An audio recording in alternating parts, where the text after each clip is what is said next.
Hi guys, namamasyal ako dito around Kapong only.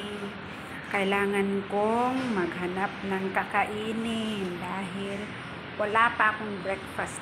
Empty stomach pa ako.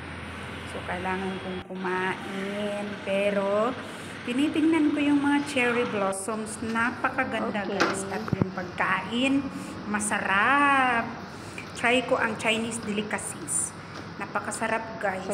Ito yung unang nakita ko. So, ito yung binili ko para Chinese pang-almusal with coffee. Okay, Then, coba doon ko makan. nakita na marami palang mga kahawig na pagkain. Delicacies na pareho lang sa Pinas ang yung timpla. Pero, iba't ibang design ang kanilang ginagawa. Masarap silang magluto ng mga delicacies guys. Kaya marami kang options na pagpipilian. It's up to you. Kung gusto mo ng koi or chiffon cake. Then, tiningnan ko ang ganda. Ganda talaga ng ng cherry blossoms. Hindi ko lang ma-close up ng super lapit kasi humid yung feeling ko ba. Humid yung feeling ko at the same time hindi pa ako nakapag-apply ng sa mukha ko, so hindi ako na-expose ng araw masyado. Hindi naman siya maaraw, parang makulimlim naman, pero kasi umiwas ako kasi nag-change skin pa ako. Yan, tinitingnan ko yung yung bulaklak ng cherry blossom. Hindi pa masyado dyan, pero doon sa kabila maganda doon, pero dito greeny at saka parang ang sarap umistambay dyan sa lugar na yan kasi lilim siya. Ayan, tinitingnan ko yung mga bulaklak guys kasi alam mo na nakapagbibigay saya ang bulaklak, lalo't stress tayo sa work, minsan pagod tayo or lonely tayo, tumingin lang tayo sa mga punong kahoy at saka sa mga namumulaklak na cherry blossom. Ayan, once a year ito lumalabas guys sa Malaysia. Ang cherry blossoms may lavender, white ang color.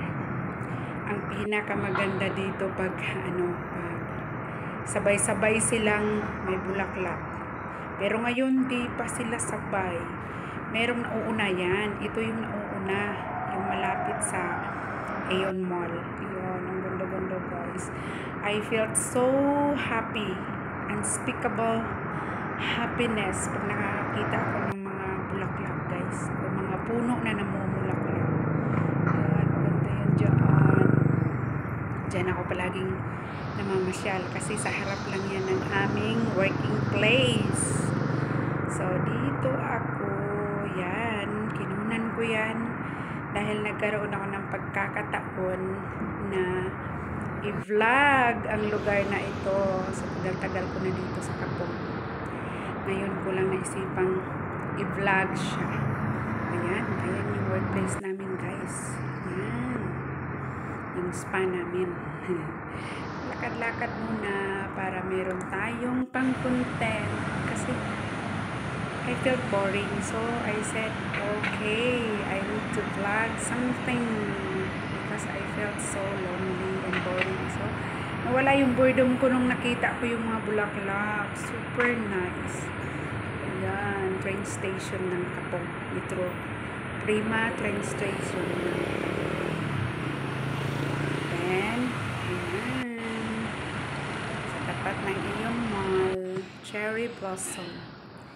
At panahon na para mag-breakfast. It's time for breakfast guys. Thank you so much for watching and I love you all.